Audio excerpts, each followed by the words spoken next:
कौन से मर्द की बात कर रहे हैं? उसने क्या उसको जी को फ़ोन किया 2015 में और मैंने उनको बोला कि आपका बेटा ऐसा ऐसा करता है और उसको आप संभाल लीजिए। तो उन्होंने कहा नहीं नहीं मैं तुम्हारी जो है मदद करूंगा इस चीज़ में। उसके बाद मुझे फ़ोन करके कहते नहीं तो वो कह रहा है कि उसको तुमसे नहीं मिलना है और तुम लोगों का कुछ नहीं है तो ये मैटर को तुम यही क्लोज करो। मैंने कहा अगर उसको मुझसे आप मिला दें, मेरे वो अगर सामने बैठ जाए और अगर ये मुझे ऐसा बोल दे तो मैं तुम्हारे पैर छूंगी। तो कहता मैं नहीं उसको बुला सकता क्योंकि वो कह रहा है मुझे तुमसे मिलना ही नहीं है। मैंने कहा रिलीज हुई तो क्वीन से पहले इसने मेरे से ब्रेकअप कर लिया था। क्वीन रिलीज हुई तो फिर से आ गए जनाब मुझसे बड़ी गलती हो गई मुझे माफ़ कर दो। फिर आ गए फिर आ गए फिर आ गए मुझसे बड़ी गलती हो गई मुझे माफ़ कर दो। मैंने कहा देखो तुम अपना दिमाग पहले बनाओ, तुमको करना है मुझसे शादी कि नहीं करना है। नहीं नहीं तुम तो इतनी भड़क गई हो। मैंने कहा यार तुमने 15 दिन पहले कहा कि किसी को बताया तो नहीं तुमने हमारे बारे में, कौन कौन जानता है जो मैंने तुमको ये क्या है वो क्या वो फोटो तुमने डिलीट किया। मैंने कहा तुमने इतनी बदतमीजी से मेरे साथ बात की और 15 दिन बाद तुम कह रहे हो कि तुम्हारी सब बड़ी तारीफ कर रहे हैं। मुझे बड़ा गर्व महसूस होता है जब तुम्हारी सब तारीफ करते हैं। तो मैंने कहा तुम पहले अपना दिमाग मन बनाओ। तो उधर से भड़क गया कि हम आए तो हमको कोई ना रोके, हम जाएं तो हमको कोई ना रोके। ये क्या हो गया यहाँ पे? इसको तो क्वीन का सक्सेस तो इसके दिमाग में चढ़ गया। तो मैंने कहा तुम मुझे मिलके ये बात क्लियर करो कि हम लोग शादी कर रहे हैं कि नहीं। तो उसके बाद करण जौहर के वहाँ पे मुझे मिला पार्टी में। तो मैं उसको मिलने गई वहाँ पे। तो वहाँ भी मुझे कहता तुम तो बहुत ज़्यादा तुम्हारा दिमाग अभी ख़राब हो रहा है और तुम्हारा तो सक्सेस दिमाग पे चढ़ गया है, तुम्हारे ये है वो है। मैंने कहा सक्सेस से पहले भी मैं ऐसे ही थी लेकिन सक्सेस से तुम बदले हो, मैं नहीं बदली हूँ, मैं तो वैसे ही हूँ। तो ये बात थी हमारी वहाँ पे। अब मैंने बताया आपको 2014 में हम लोगों का रिलेशनशिप बिल्कुल ख़त्म हो गया था। उसने वो मेल खुद को भेजे हैं मेरे अकाउंट से ताकि वो दिखाने के लिए हाँ मुझे तो तुम्हारी याद आ रही है, मैं तो मर गई।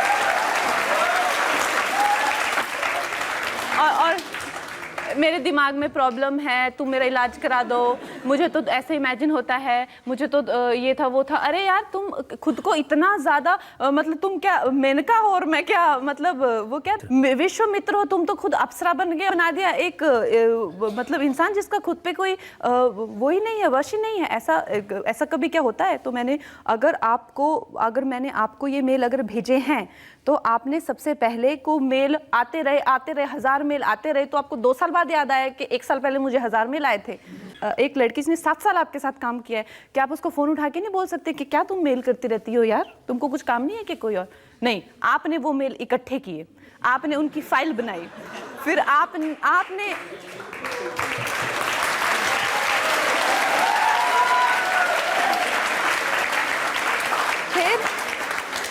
फिर आपने इन मेल्स के लिए इंडिया का बेस्ट क्रिमिनल लॉयर हायर किया कि भाई ये लड़की से मुझे बचाओ।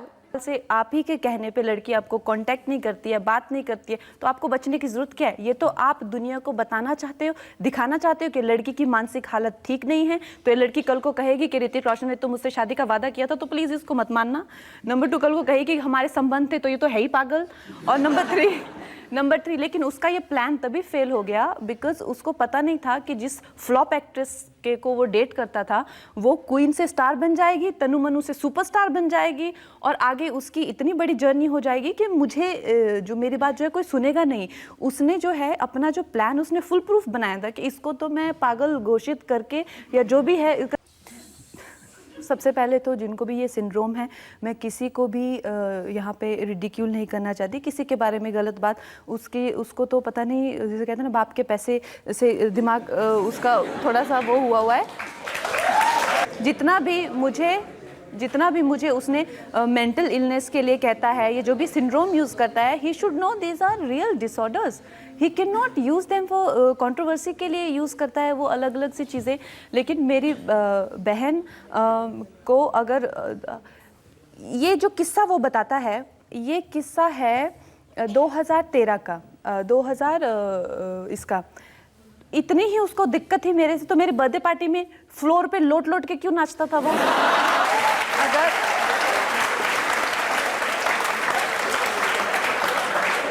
अगर मैं पागल हूँ, मैं ड्रंक होती हूँ, मैं बदतमीजी करती हूँ, मेरे को मानसिक प्रॉब्लम है, सब कुछ है, तो आपने मेरे साथ एक फिल्म की काइट्स, उसके बाद आप मेरे पास एक फिल्म के लिए आए क्रिश 3, तो ये ऑन रिकॉर्ड है। अब मैंने इसीलिए की थी क्योंकि मुझे पता था कि ये यहाँ पे जो है कुछ ना कुछ क्योंकि हम लोगों का पहले भी कुछ अफेयर वगैरह था, तो मुझे पता था कि ये शादीशुदा इंसान है, मुझे इन चीज़ों से जो है दूर रहना है। तो उस बंदे ने 6 महीने पीछे पढ़ पढ़ के वो फिल्म मुझसे साइन करवाई। तो मुझसे पूछा आपने फिल्म साइन क्यों की, और ये ऑन रिकॉर्ड है बात। तो इतने ही पागल हैं, इतने ही बदतमीज़ हैं, तो क्यों मर के बार बार फिल्मों में लेते हो आप? इतना तो आप खुद पे तो आप ही के प्रोडक्शन है, आप ही के घर की फिल्म है, सब कुछ तो आपको मुझे को ही क्यों लेना है 4 लोगों को रिजेक्ट करके, जब मुझ में इतनी सारी प्रॉब्लम्स हैं? ये मैं जानना चाहती हूँ। ये तो वो खुद पे कर ही सकते हैं। मुझे इतना दुख हुआ कि मैंने सच में ही उस इंसान को बहुत प्यार किया था, और मुझे इतना दुख इसलिए हुआ क्योंकि उसने वो जो मुझे एक्चुअली शायरी लिखने की आदत है और ये सब है, तो मैं जब न्यूयॉर्क में थी तो हम लोगों का बड़ा अच्छा एक्सचेंज था, और जो लोगों का पर्सनल एक इंटीमेसी होती है, वो दुनिया की सबसे खूबसूरत चीज़ होती है। जब भी आप किसी के साथ में एक रिलेशनशिप शेयर करते हैं, जो कि मैंने उसको भेजे थे, उसमें उनको कॉपी पेस्ट करके उन्होंने उन लेटर्स में डाला है जो कि मैंने नहीं भेजे हैं। तो कहीं ना कहीं जो मैंने अपने प्रेमी के लिए, या कहीं ना कहीं जो मैंने इतने आई थिंक कहीं ना कहीं एक अलग सी जोन में इंसान होता है जब वो उस तरह की बातें, उस तरह की नज़में, उस तरह की शायरी आप किसी के लिए नहीं करते, तो वो सब उसमें डाल के उसने दुनिया में वो मेरे को बदनाम करने के लिए यूज़ किया। तो मुझे लगता है कि it is like a second death you go through when somebody do that to you. देखिए, जब हम लोगों का रिलेशनशिप चला था तब उस टाइम पे उन्होंने मुझे ऐसा नहीं है कि किसी तरह से बहलाया था या फुसलाया था। उन्होंने मुझे कहा था कि देखो कंगना, मैं एक रिश्ते में हूँ और मैं तुम्हें कभी भी स्वीकार नहीं कर पाऊँगा पब्लिकली, और कभी भी हम लोगों की शादी नहीं हो पाएगी। तो फिर इसी बात के करके मैं क्रिश 3 भी नहीं करना चाहती थी। मैंने कहा जब हमारे में हो ही नहीं पाएगा कुछ, लेकिन मेरा कोई संबंध नहीं है मेरा वाइफ से, ये नहीं है वो नहीं है। उन्होंने मुझे जो भी बोला वो प्राइवेट बातें हैं, शायद तो हमको करनी भी नहीं चाहिए यहाँ पे, लेकिन उन्होंने कहा कि मेरा ऐसा फैमिली का सिस्टम है कि मैं अपनी वाइफ को नहीं छोड़ पाऊँगा। और तो फिर लेकिन नहीं छोड़ पाऊँगा तो मुझे छोड़ दो, मुझे भी नहीं छोड़ना है, मुझे भी नहीं छोड़ना है। तो ये करके हम लोग उसी कश्मकश में थे कहीं ना कहीं, और उनकी वाइफ ने उनको छोड़ दिया। उनकी वाइफ ने ही डिवोर्स मांग लिया। तब वो एकदम से कहीं ना कहीं तिलमिला गए, और उन्होंने उस वक्त उनकी सर्जरी भी हुई और वहाँ से आईसीयू में भी थे। तो उस टाइम पे भी हम लोग कुछ वार्तालाप होता था, तो उन्होंने उस टाइम पे कहा कि हम लोग जो हैं मतलब मेरी वाइफ का मेरा डिवोर्स चल रहा है, और अब जो है मैं तुमसे मतलब मुझे लग रहा है कि I can see us together in life, और ये वो करके उन्होंने कुछ बातें की। लेकिन मुझे उस टाइम पे थोड़ा शक हुआ कि ये अचानक से ये शादी, ये सब ब्याह, इनसिक्योर हो गए वो। मैंने उनको कहा भी, मैंने कहा आप थोड़ा इस चीज़ को जाने दीजिए, इस चीज़ को गुजरने दीजिए, और फिर देखिए आपको क्या करना है, आपको क्या महसूस होता है, कैसे करना है। नहीं, क्यों, अब तुम श्योर नहीं हो, ये नहीं है वो नहीं।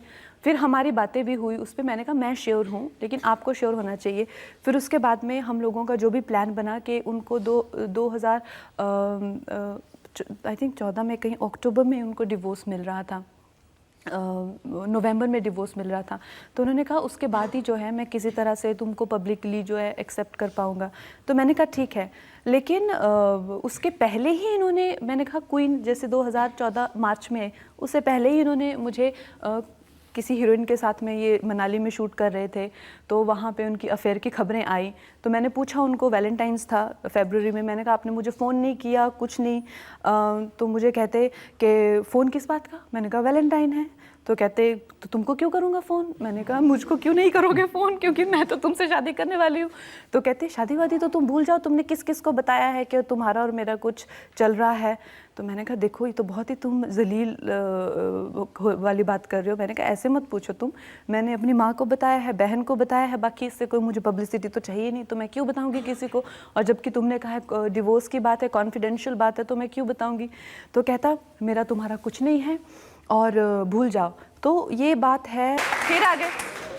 फिर आगे मुझसे बड़ी गलती हो गई, मुझे माफ़ कर दो। मैंने कहा देखो तुम अपना दिमाग पहले बनाओ, तुमको करना है मुझसे शादी कि नहीं करना है? नहीं नहीं, तुम तो इतनी भड़क गई हो। मैंने कहा यार तुमने 15 दिन पहले कहा कि किसी को बताया तो नहीं तुमने हमारे बारे में? कौन कौन जानता है जो मैंने तुमको ये क्या है वो क्या, वो फोटो तुमने डिलीट किया। मैंने कहा तुमने इतनी बदतमीजी से मेरे साथ बात की और 15 दिन बाद तुम कह रहे हो कि तुम्हारी सब बड़ी तारीफ कर रहे हैं। मुझे बड़ा गर्व महसूस होता है जब तुम्हारी सब तारीफ करते हैं।